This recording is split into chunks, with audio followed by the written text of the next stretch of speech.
Road Trips and Missing Persons by Adriana in the Snow, Chapter 24. Logan had kept them in the meeting room for literal hours, pausing only to feed everyone except Patton and Virgil, who had actually eaten dinner. Eventually, he decided he was satisfied with the explanations. Well, no, perhaps not satisfied. He was still very displeased with everyone except Virgil and maybe Emil, though Emil had not helped himself when he'd realized that he'd spoken to both Patton and Remus in the grocery store near Remy's house, and he and Patton had proceeded to go off on a tangent about pasta, and had taken them all to some of the hotel-style rooms in the base. The room Remy, Emil, Janice, and Virgil were in had 2 double beds. Virgil and Janice had claimed one of the beds already, and were currently curled up together on it, both asleep. Janice had apparently picked up Virgil's stuffed spider from home and stuck it in his pocket. He had ordered Remy to dry the slightly damp toy with a hairdryer before consenting to lay down.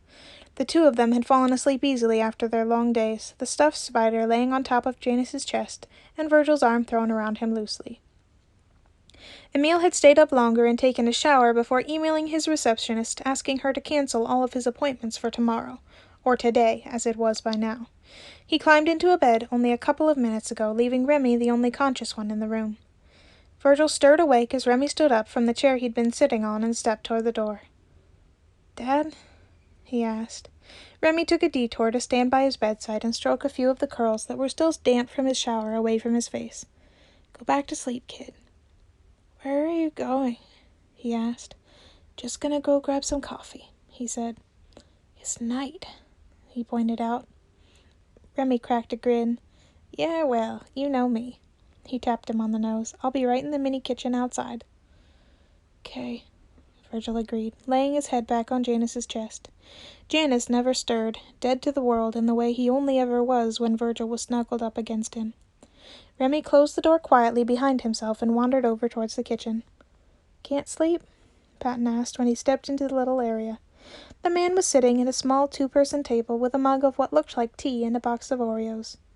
"Having trouble chilling out," Remy replied. "You know how it is." Patton hummed in acknowledgement as Remy investigated the coffee maker.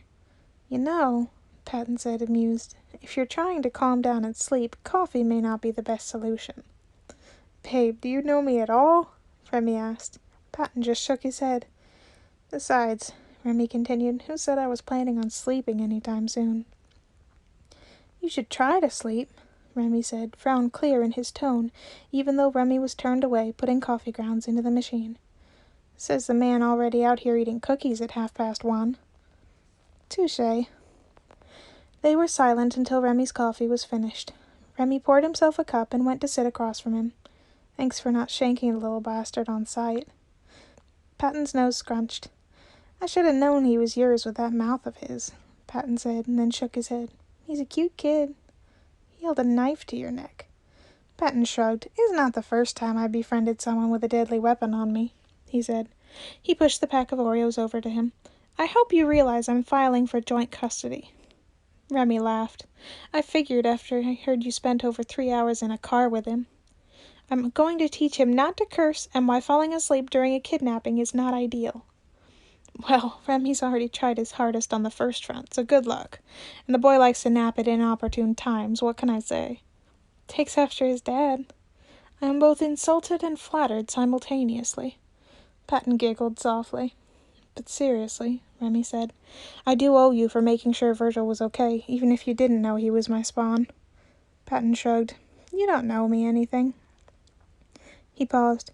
"Well, you could buy me some cheese, since I just bought a bunch to make mac and cheese, and it all went bad during the long car ride." Remy snorted.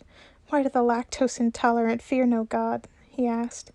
"But sure, I'll be happy to reimburse you and endorse your hedonistic ways." Patton smiled at him and finished off his tea. Despite his suggestion that Remy head to bed a few minutes before, he did not put his cup in the sink, but filled it back up with water and popped it into the microwave. Remy turned back to his coffee for a moment, and immediately felt arms come around him. "Thanks for not being dead," Patton said into his ear. Remy chuckled and patted his arm. "You're welcome, Patty. But really, what did everyone expect? I've got a couple of kids to raise still." Patton just hummed and kept hugging him until the microwave beeped. He grabbed his mug then and popped another tea bag into it. "So, not what you planned for your weekend, huh?" Remy asked. Patton shook his head, sitting back down. I was going to make the mac and cheese and watch reruns of Parks and Rec, he said wistfully. Then he grinned. I probably would have still been awake at this hour anyway. Oh, Pat, how many times have you watched that show? Patton just smiled at him, eyes sparkling. We really should try and get some sleep, Patton said. Yeah, well, Emmy snores. Him low kicks, Patton said, when he's not trying to crush me. Not that trying to sleep in the same bed as one of the twins is any better. Remy snorted. Didn't take Logan for a cuddling type. Oh, he always tries to deny it, but he's a big softy. Explains why I'm not dead all over again. Patton agreed. Then he grinned. I have the Netflix app on my phone, he divulged. We're starting with season 3. Of course, Patton agreed, pulling out his phone. They got yelled at in the morning by Logan for falling asleep at the table.